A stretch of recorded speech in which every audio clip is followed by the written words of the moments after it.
जन्म कुंडली में वैधव्य योग या वैधव्य दोष वैदिक ज्योतिष में इस स्थिति को कहते हैं जब जातक को दाम्पत्य जीवन में पति या पत्नी का साथ स्थायी रूप से न मिले अर्थात टूट जाए। यह योग विशेषकर स्त्रियों के संदर्भ में अधिक चर्चा में आता है।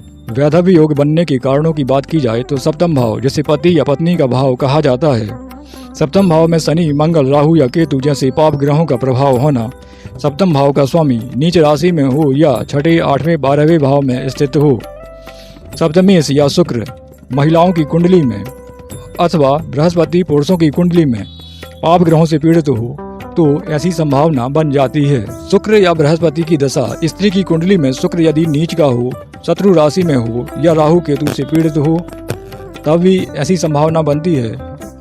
यदि पुरुष की कुंडली में बृहस्पति दुर्बल हो या पाप ग्रहों से पीड़ित हो तब भी यही संभावना बन जाती है।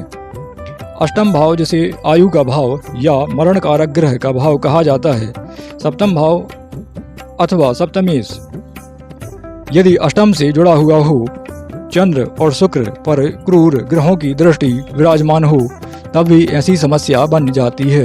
विशेष संयोजन की बात की जाए तो मंगल का राहु या केतु का साथ संबंध होना और वो भी सप्तम भाव या सप्तमेश पर प्रभाव डालना ऐसी संभावनाएं दर्शाता है। सप्तमेश यदि शनि से युक्त हो और वह भी नीच या पाप ग्रही हो तब तो विशेष ऐसी संभावनाओं का योग बन जाता है। चंद्रमा का केतु या चंद्रमा का शनि से संयोग होना भी वैधव्य योग को दिखाता है। वैधव्य योग के उपायों की बात की जाए, वैदिक ज्योतिष में इस योग के दोष को कम करने के लिए उपायांतर बताए गए हैं। विवाह से पहले कुंडली मिलान, यदि ऐसे योग हों तो विवाह से पहले ही उचित गुण मिलान और दोष निवारण करना उचित रहेगा। स्त्री के लिए शुक्र और मंगल की शांति ओम शुक्राय नमः और ओम मंगलाय नमः का यथासंभव संकल्प के माध्यम से जप करते रहें।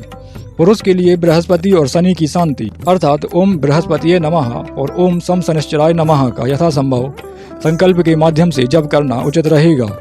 महामृत्युंजय मंत्र का नियमित जप विशेष फलदायी होगा, लेकिन उचित संकल्प के साथ। दान और व्रत की बात की जाए तो शुक्रवार को सुहागिन स्त्रियों को श्रृंगार की वस्तुएं दान करें। मंगलवार को गुड़, लाल वस्त्र, मसूर की दाल का दान करना उचित रहेगा। शनिवार को काले तिल, तेल या लोहे का दान करें तो लाभदायक रहेगा। रत्न धारण की बात की जाए तो योग्य ज्योतिषीय परामर्श लेकर के शुक्र के लिए ओपल या हीरा, बृहस्पति के लिए पुखराज, मंगल के लिए मूंगा धारण कर सकते हैं। विशेष उपायों की बात की जाए तो शिव पार्वती की उपासना करना, पार्वती व्रत करना और सप्तम भाव की शांति करना ये आपके लिए विशेष लाभदायक रहेंगे। सोमवार को शिवलिंग पर जल और दूध अवश्य अर्पित करते रहें। ध्यान रहे कि हर कुंडली में योग की तीव्रता, दशा, अंतर्दशा और ग्रह बल देखकर ही तय होती है। परिणाम कितना प्रभावी होगा, कभी कभी यही योग विवाह में विलंब या पति पत्नी से दूरी के रूप में फलित हो जाते हैं। इनका ध्यान रखना विशेष उचित रहेगा।